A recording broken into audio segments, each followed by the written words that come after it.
Hi everyone, welcome back to Lifting the Lamp. I'm Frater Eleftheria. Tonight I'm going to be talking about one of the lost secret gospels that disappeared for hundreds of years from the consciousness of the Christian world and re-emerged only in recent decades to revolutionize our understanding of the different perspectives that there were on Jesus outside of the mainstream narrative that the churches have taught us. A more esoteric Jesus, a more mystical Jesus, perhaps a more accessible Jesus for people who are looking for a path to spiritual liberation and self-actualization rather than being part of a religious system where they're given a set of rules to follow by somebody else. And I'm talking, of course, about the Gospel of Thomas, which I'm going to discuss tonight. I'm going to discuss what sort of stuff it covers, how old it is, and its influence or its relation to Gnostic Christianity, and just how does the Jesus of the Gospel of Thomas differ from the Jesus that we learn of in the canonical Gospels.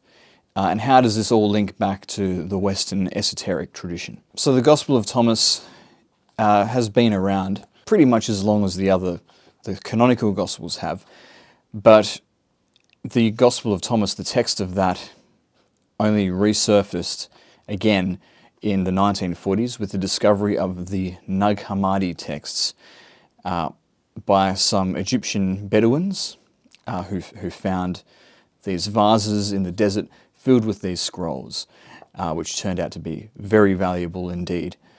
This is where we get many of the rediscovered so-called Gnostic Gospels from, and it's been a real treasure trove of understanding the kind of variety of opinion that there was in the early Christian world on just who Jesus was and what he came here to do.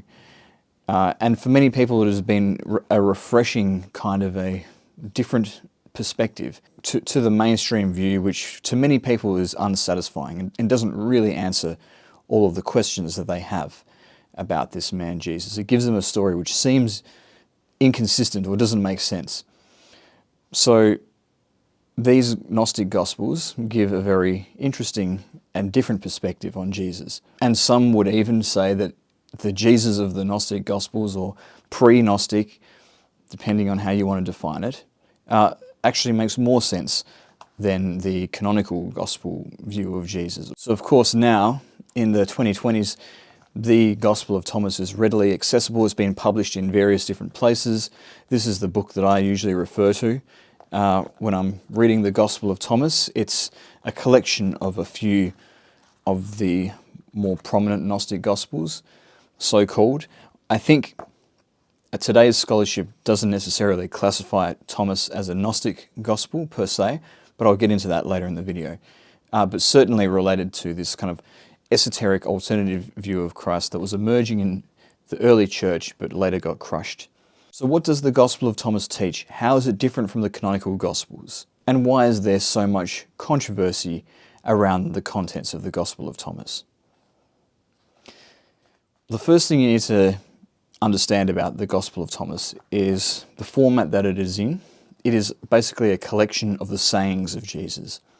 So unlike the canonical Gospels, which are more or less biographical, with some sayings sort of interpolated in between the life story of Jesus, the Gospel of Thomas is exclusively the sayings of Jesus. Many of the sayings in the Gospel of Thomas also appear in the canonical Gospels.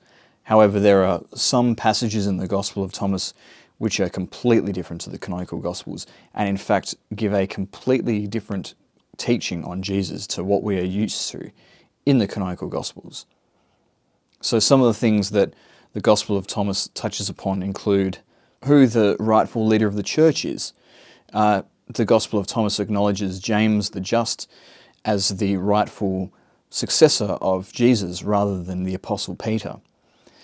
The status of women also seems to be treated more favourably in the Gospel of Thomas than in some of the other works of the New Testament. There is a passage where Peter criticises Mary Magdalene and Jesus essentially backs her up, and Peter criticizes Mary Magdalene specifically for being a woman.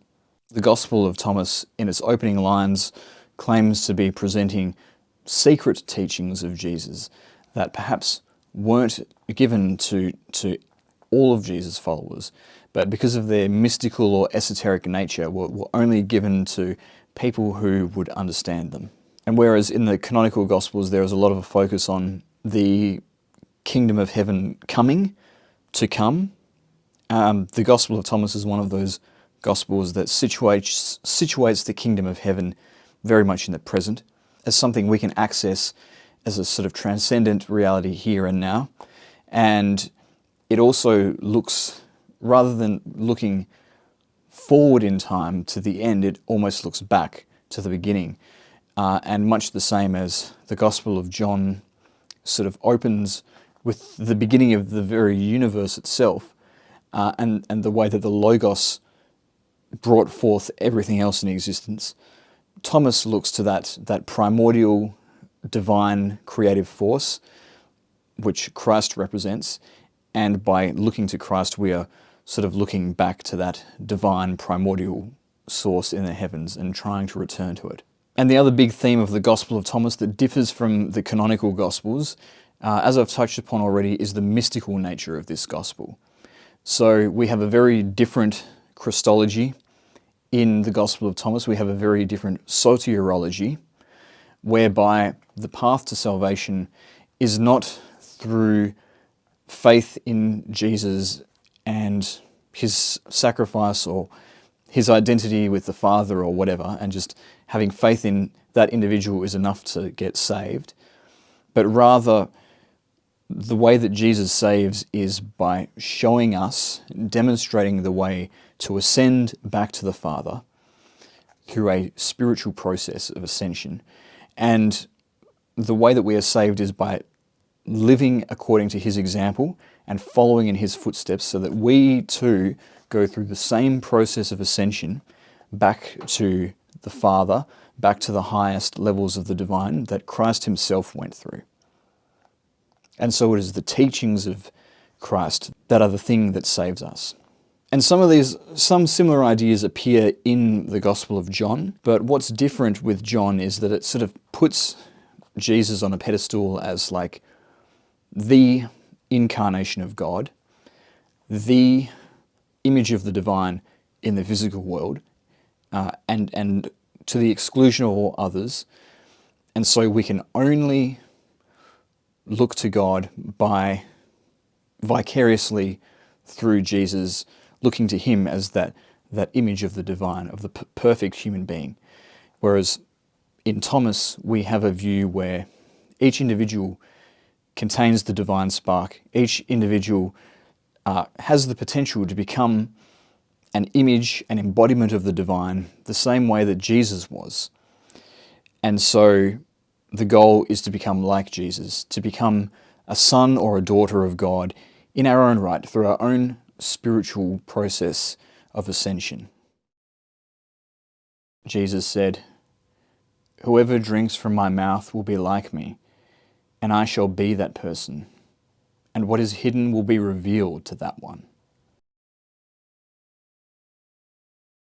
So this is how the Gospel of Thomas differs, and because of this difference with the canonical Gospels, the Gospel of Thomas has in the past been described as a Gnostic Gospel, whereas later scholarship kind of situates the Gnostic Gospels as a literary genre in the 2nd to 4th century AD, whereas, where the kind of ideas of Gnosticism were much more developed than they were when Thomas was written, whereas Thomas represents a kind of pre-Gnostic Christianity, as it's called.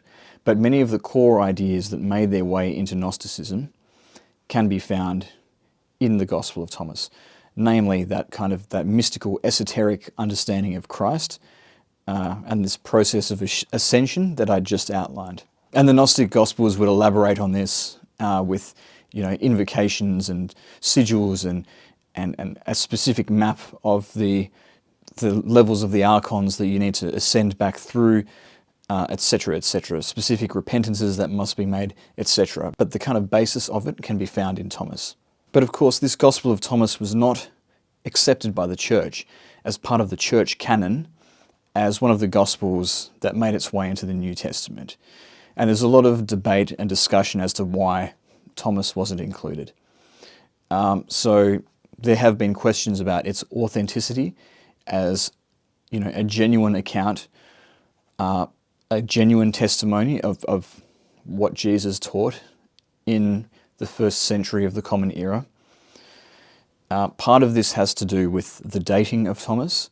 There's kind of two theories about how the Gospel of Thomas is dated. There's an early dating theory and a late dating theory, and there's quite convincing arguments for both of those theories.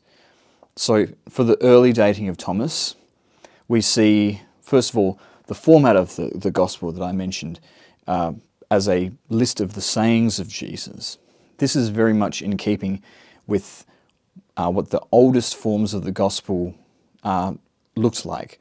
The Q source, which was one of the major sources for the canonical Gospels, most likely took the form of a list of sayings of Jesus. So the very fact that it's in that format favours that it was quite an early Gospel, perhaps even earlier than the canonical Gospels.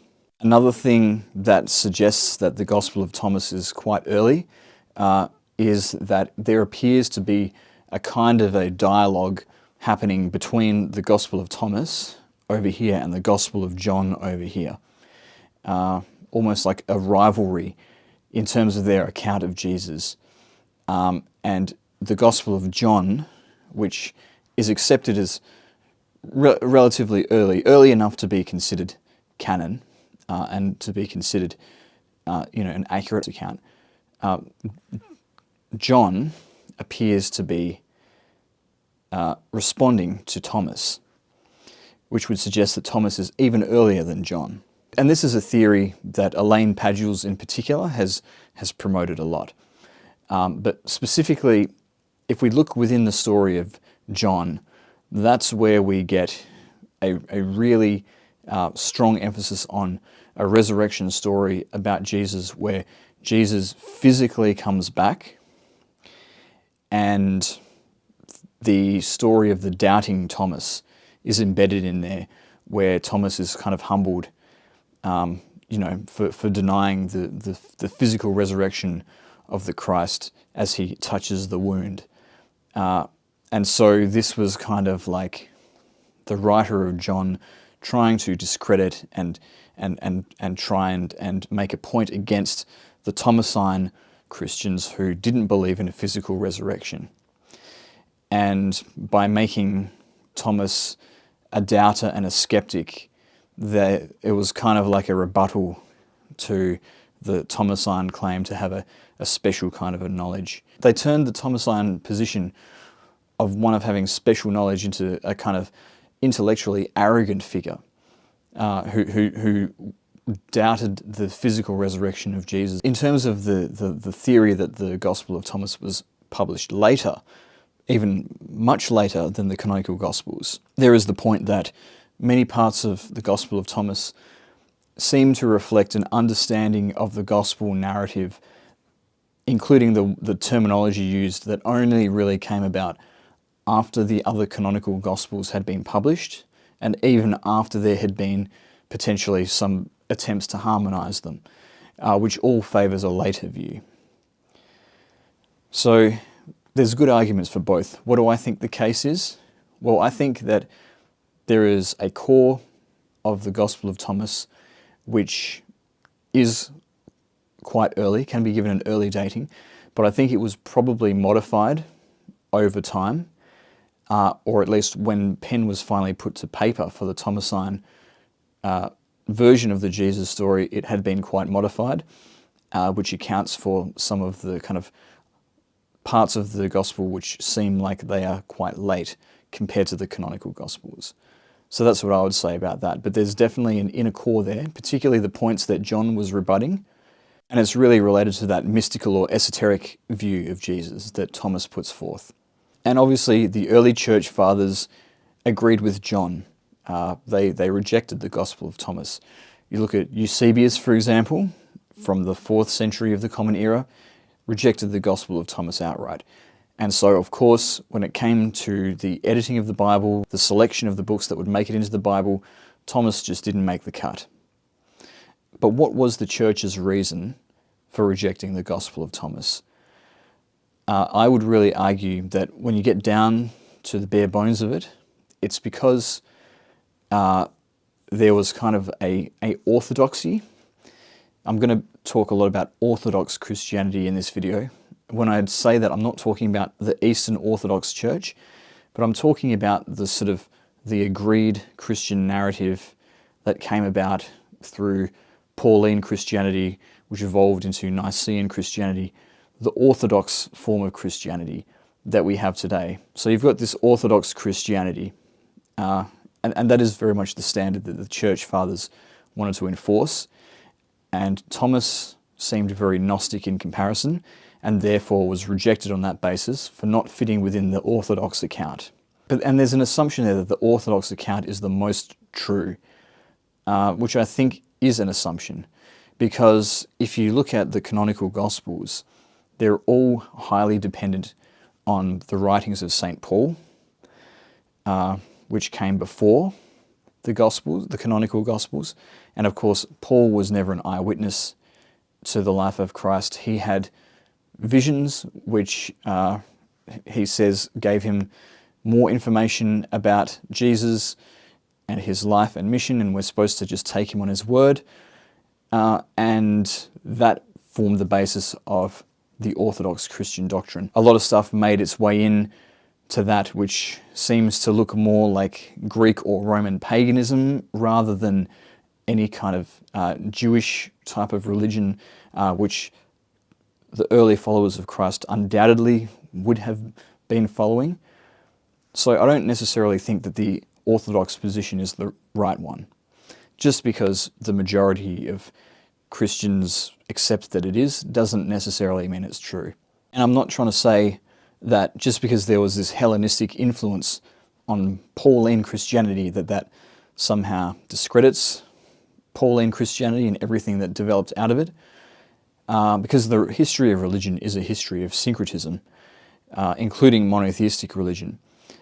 And, you know, if there is an idea that you can take from the Greeks that adds depth and sort of allows you to look at what Jesus was saying from a different angle, a different perspective, to get a multi-dimensional view of what Jesus was teaching, by all means, there's nothing wrong with borrowing things from Hellenistic thought.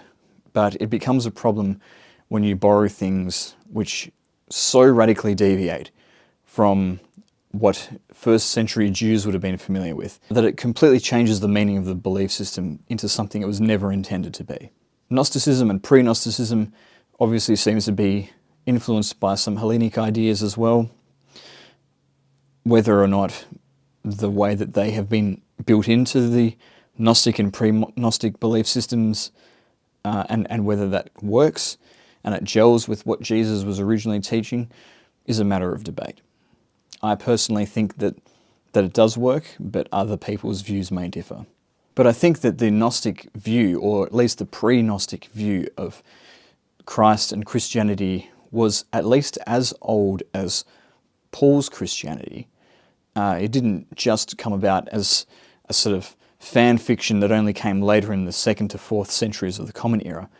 There were pre-Gnostics who were Christian who were contemporaries of Paul, because in Paul's letter he rebukes them. But it goes to show that there were already Gnostic groups active at the time of Paul, and there was already this interpretation of Christianity very close to when Christ actually lived and was crucified. So who's to say that Paul's version of Christianity is more authentic than what these Gnostics were preaching? So is there a way of determining whether some of the teachings in the Gospel of Thomas reflect what early Christianity, or even what Jesus himself would have believed and would have taught? Is there a way that we can get some hints about that? Well, I happen to think that there is, because we can trace back the origins of Christianity and of Christ's ministry and teachings through the power of history and the historical record and archaeological findings of different texts, etc. You know, some Christians seem to have this idea that Jesus sort of dropped down from the sky and he had this new doctrine, this new religion that he was preaching, which was just a radical break from anything that went before. And that's sort of the origins of Christianity. This new word which just totally broke through and just broke all convention and was like nothing that had ever been seen before. But the reality is different. If you look at history, the reality is very different. We know that Jesus lived as a man and he became a spiritual master eventually. He became a rabbi, a teacher. He must have learnt all that he knew from somewhere. He must have had a teacher. He must have had an initiator. And indeed he did. And we know who that man was because the canonical Gospels tell us it's John the Baptist. And John the Baptist must have learnt what he knew from somewhere as well. And we have a pretty good idea of where John might have got some of his ideas about an imminent battle between the forces of light and the forces of darkness, the judgment of the world, the calling out of a spiritual elect, the purification of that elect through ritual immersion in water. In fact, there was a group that existed in the 2 centuries preceding John the Baptist, known as the Qumran community, sometimes treated as identical with the Essenes, who had very similar views to John the Baptist. And it seems, and where John the Baptist preached was very close to where the Qumran community operated. It seems pretty plausible that he was at one time a student of the Essenes and was very highly influenced by their teachings. And Jesus, of course, began as one of the disciples of John. And when John was executed at the behest of Salome, it was then that Jesus started to be seen as, you know, a leader in his own right within that early messianic movement. So we might get an understanding then of what Jesus might have believed and what he might have been trying to convey to his disciples by looking at the teachings of the Qumran community. And in fact, we have resources where we can do that because we just have to look at the Dead Sea Scrolls. The Dead Sea Scrolls are another set of manuscripts that were discovered at a similar time to the Nag Hammadi texts around the Dead Sea. Not to be confused with the Nag Hammadi texts. They were separate texts. Whereas the Nag Hammadi texts were very much kind of early Christian texts for the most part, a lot of Gnostic Gospels and apocryphal Gospels and so forth. The Qumran texts were very much pre-Christian Jewish mysticism, the likes of which was practiced by this Qumran community. And there were a lot of familiar kind of excerpts from known books of the Bible within the Dead Sea Scrolls, but there were also other books that don't look so familiar, such as 1 Enoch, an account of Enoch ascending into heaven and speaking to the angels. There were also other texts, such as the Songs of the Sabbath Sacrifice. And what these texts had in common was that they kind of reflected a form of Jewish mysticism which is often associated with the Hechalot literature, which is a form of Jewish mysticism which is all about describing the different levels of the heavens and the angels that live there and their names and how they can be communicated with, how the mystic can sort of undergo a visionary experience to project their spirit into those layers of the heaven, ascend upward in spirit, and communicate with these angels in order to gain understanding into the workings of God's creation and God's plan, and even God's law for the human race.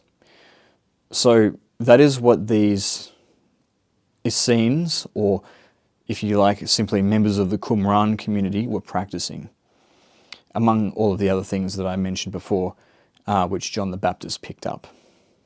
And they also expected the coming of a messianic figure in the not too distant future.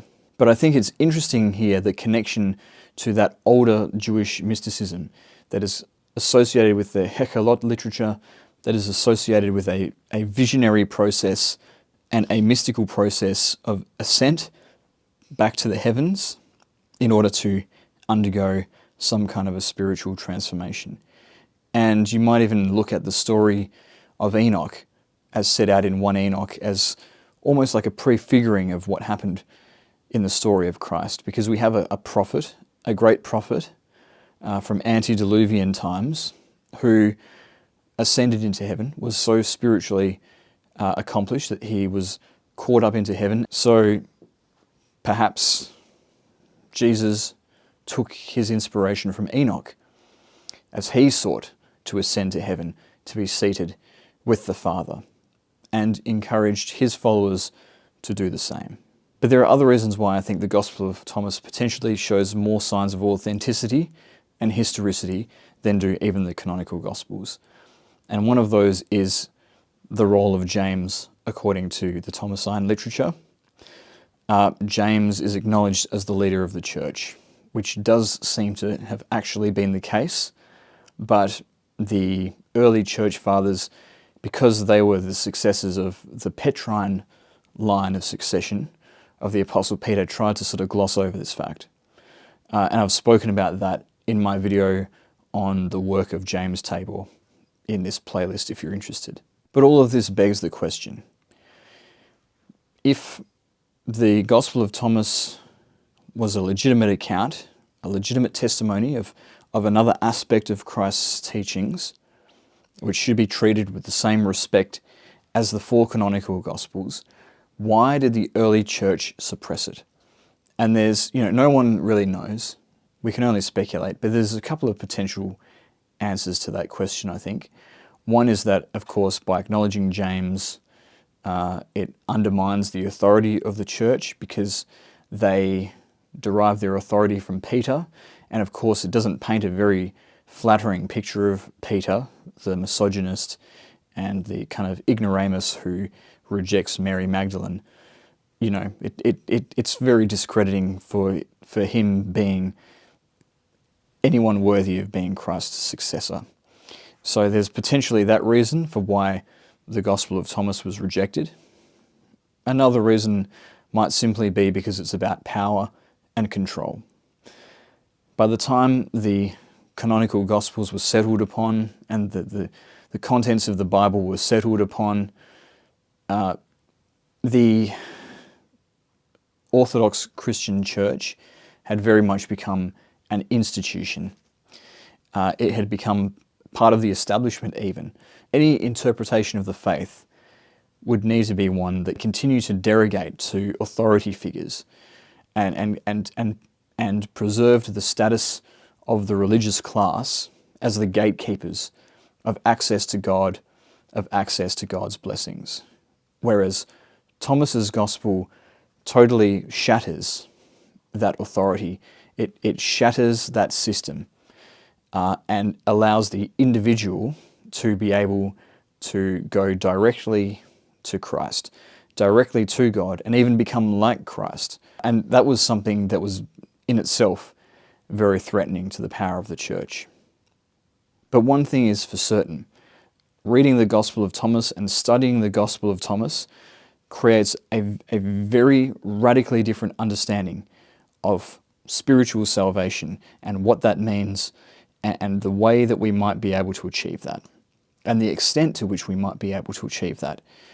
And I think that it is very refreshing to have such a perspective brought in and considered together with the narrative of the other canonical Gospels on its merits, to see if this is something which is more appealing. I hope you enjoyed that video. If you did, please like the video and leave any comments you might have. Subscribe to this channel to support my work. And if you want to support me further, please hit join or thanks down below. But thank you again for listening, and I'll see you next time.